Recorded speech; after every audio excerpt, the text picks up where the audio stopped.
और सभी को, जितने भी हमारे चैनल से जुड़ चुके हैं बच्चों, हम आपको केमिस्ट्री में रासायनिक संयोग के नियम पढ़ा रहे थे। और रासायनिक संयोग के नियम में कुल 5 नियम थे।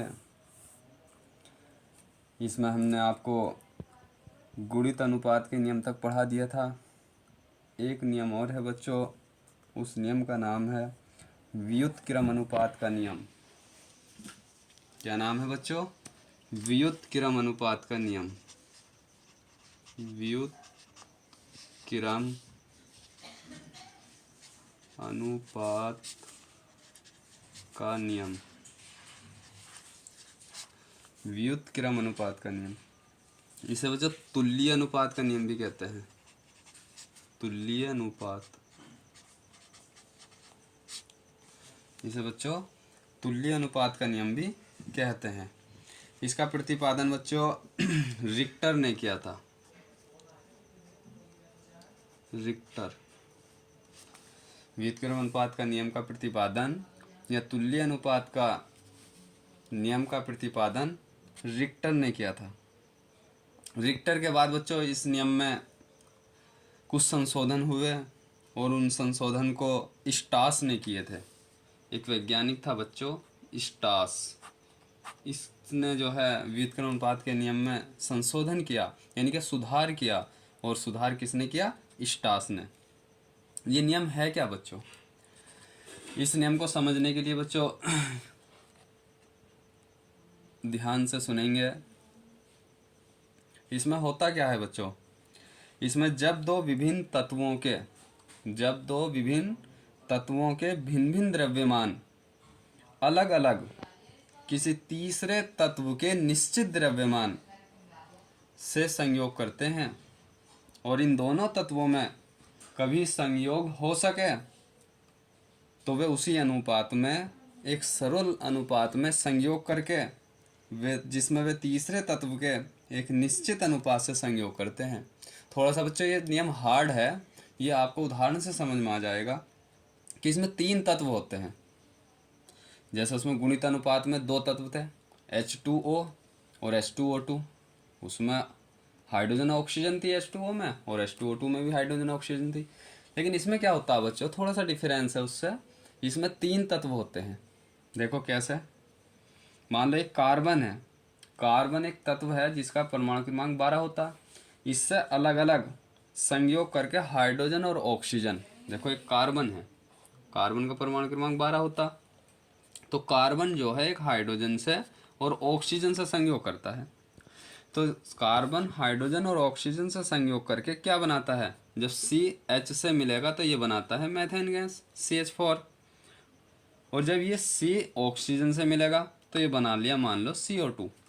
भाई वैसे तो CO भी बना सकता है, लेकिन हम एक एग्जाम्पल समझा रहे हैं कि जैसे C हाइड्रोजन से मिला तो CH4 बनाया और C ऑक्सीजन से मिला तो CO2 बनाया। अब इनके मैथेन के द्रव्यमानों में अनुपात निकालेंगे। देखो CH4 में C कार्बन का एक परमाणु, तो इसका कितना हुआ 12 और हाइड्रोजन के 4, तो हुआ बच्चों 12:4। इसी तरीके से CO2 में C का 12 हुआ, C निश्चित है भाई, C का 12 ये निश्चित हो गया। देखो दोनों में C 12 O का कितना हो गया? O का होता 16 और 2 परमाणु हैं तो 16 दूनी 32। अब देखो जो निश्चित है उसे छोड़ दो, ये ले लो 4:32, तो इसका अनुपात आ गया बच्चों हमारा 4×8=32, 4×4 1:8।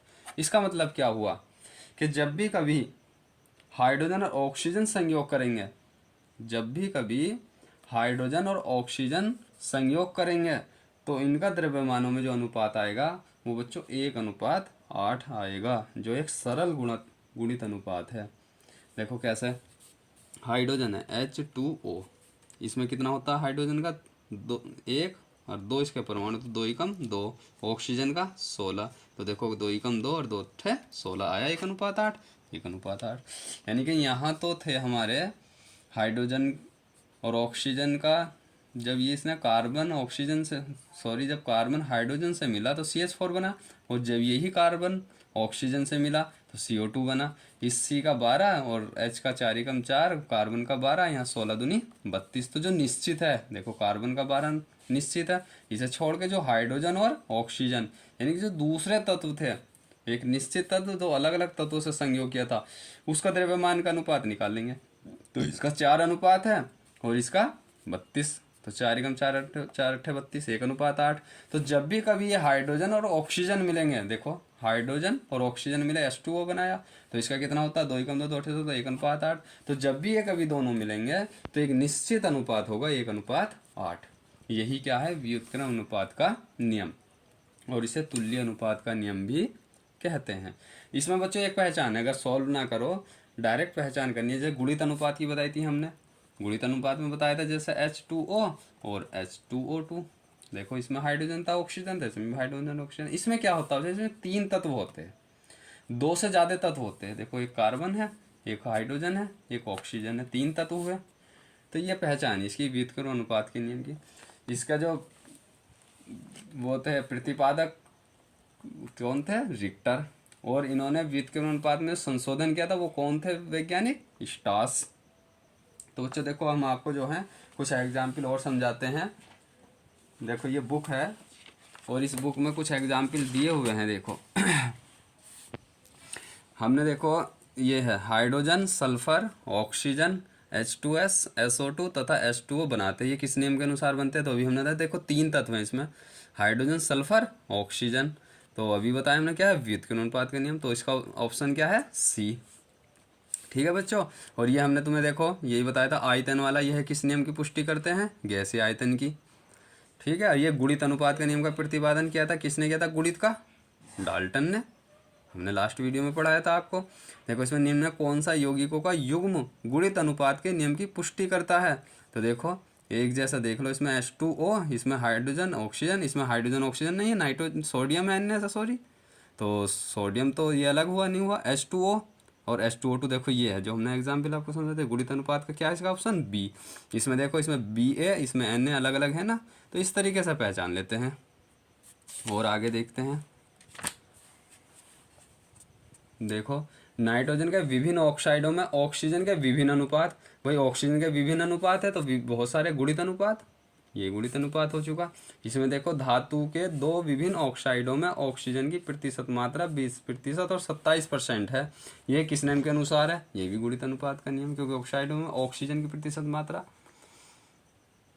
और आगे देखो 2 तत्व A व B संयोग करके 2 यौगिक बनाते हैं, जिसमें A के A ग्राम, B के B1 में B2 ग्राम से संयोग करते हैं। तो इनसे संयोग कर रहे हैं ना बच्चों, तो गुणित अनुपात के नियम के अनुसार जो गुणित अनुपात है ये दोनों क्या होंगे, एक साधारण सरल अनुपात में होंगे। तो देखो कहाँ है B1 B2 साधारण, B1 B2 साधारण, भाई ये है B है इसका आंसर। ठीक है बच्चों, देखो ये रासायनिक संयोजन किस नियम के अनुसार संतुलित होती है, तो हमने आपको बताया था द्रव्यमान संरक्षण के नियम के अनुसार। ठीक है, आगे देखो तत्व A का 1 भाग तत्व B के 2 भाग से संयोग करता है, तत्व C के 6 भाग तत्व B के 4 भाग से संयोग करते हैं। A और C भार के अनुसार किस नियम के अनुसार एक निश्चित अनुपात में संयोग करेंगे। देखो 3 तत्व हैं इसमें भी A B C, तो 3 तत्व हमने अभी पढ़ाया आपको, क्या था व्युत्क्रम अनुपात के नियम। तो ऑप्शन इसका कौन सा सही है, C सही है इसका। ठीक है बच्चों, इसी तरीके से ये देखो लेड ऑक्साइड के 2 नमूनों में हाइड्रोजन की धारा में गर्म करके अपचयित किया जाता है। पहले ऑक्साइड में लेड का भार दूसरे ऑक्साइड में लेड के भार से आधा होता है, यह किस नियम की पुष्टि करता है। तो देखो बच्चों ये भी जो है गुणित अनुपात का नियम है, क्योंकि हाइड्रोजन की धारा में गर्म करके अपचयित किया जाता है। पहले ऑक्साइड में लेड का भाग दूसरे ऑक्साइड में लेड के भार से आधा होता है, वही एक जैसे ही तत्व है ना समान। स्थिर अनुपात का नियम प्रतिपादित किया था, तो स्थिर अनुपात का हमने बताया था पिछली लास्ट वीडियो में आपको प्राउस्ट ने। CO2 देखो हमने ट्रिक बताई थी, CO2 गुणित अनुपात है, डायरेक्ट पता चल रहा है देखते ही। किस नियम के अनुसार समान ताप और दाब पर, समान और ताप दाब हमने आपको बताया था, क्या बताया था लास्ट वीडियो में, किस नियम के अनुसार समान ताप तथा दाब पर सभी गैसों के समान आयतनों में अणुओं की संख्याएं समान होती है। तो बच्चों ये है आवोगाद्रो नियम, यानी कि जो आयतन वाला नियम था ना गैलुसेक का नियम, वो ये नियम है आवोगाद्रो का नियम। आगे देखो आयतनों के संयोग का नियम प्रतिपादित किया था, आयतनों का, आयतन वाला हमने बताया था गैलुसेक ने। आगे देखो यौगिकों के किस युग्म द्वारा गुणित अनुपात के नियम की पुष्टि नहीं होती, नहीं, तो देखो CO है, दोनों तत्व एक जैसा, CuO ये भी एक से, SO2 SO ये भी देखो इसमें SO, इसमें भी SO, ये अलग है देखो, CO इसमें H2 है अलग, तो इसमें C आंसर हुआ इसका। तो इस तरीके से पहचान लेते। देखो ये मिलान करने का है बच्चों, द्रव्यमान संरक्षण, द्रव्यमान का किसने का किया था भाई, द्रव्यमान का ये बताया था हमने लेवोसिए ने, और गुणित अनुपात का बताया था हमने डाल्टन ने, और व्युत्क्रम अनुपात का अभी भी बताया रिचर, और स्थिर अनुपात का प्राउस्ट, यानी कि D4 है।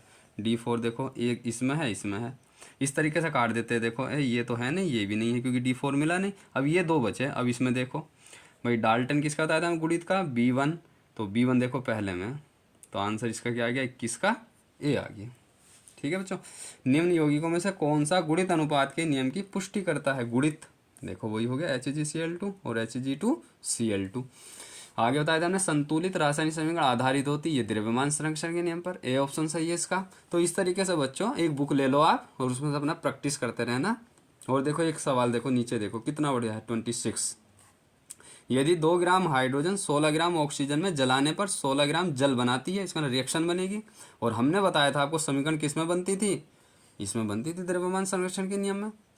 फर्स्ट लेक्चर हमारा जब हमने आपको रासायनिक संयोग के नियम पढ़ाए थे, उसमें जो फर्स्ट लेक्चर है हमारा वो यही है द्रव्यमान संरक्षण का नियम। तो इसका आंसर है हमारे पास ए। ठीक है, ये देखो बच्चों थोड़ा ये टफ है, भार में वह अनुपात जिसके द्वारा कार्बन तथा ऑक्सीजन संयोग करके कार्बन मोनोऑक्साइड का एक अणु बनाते हैं होगा। तो देखो भार में वह अनुपात जिसके द्वारा कार्बन का कितना बच्चों, 12। देखो ये हमने कर भी रखा है, देखो ये देखो कार्बन का 12 और ऑक्सीजन का कितना होता है परमाणु भार 16, 4 से काट दो, 4 से बार 416, 3 अनुपात 4, यानी कि ए ऑप्शन है इसका 27 का ए। तो इस तरीके से बच्चों काफ़ी अपने प्रैक्टिस करते रहना। देखो 32 देखो लास्ट, नाइट्रोजन का संयोग ऑक्सीजन के साथ होने पर 5 गैसीय ऑक्साइड, देखो N2O NO NO है, सब में NO N, देखो nitrogen oxygen nitrogen oxygen nitrogen oxygen, सब में नाइट्रोजन ऑक्सीजन है। तो पता ही है आपको गुणित अनुपात का नियम, जल्दी से टिक लगा दो C पे, 32 का C। तो दोस्तों अगर हमारी वीडियो आपको पसंद आई हो तो लाइक और शेयर करें। और बच्चों अब ये हमारे जो रासायनिक संयोग के नियम लगभग कंप्लीट हो चुके हैं। मिश्र आकृति का नियम एक और है बच्चों, उस नियम को और बताएंगे आपको, और ये लेसन नंबर 2 कंप्लीट हो जाएगा। धन्यवाद।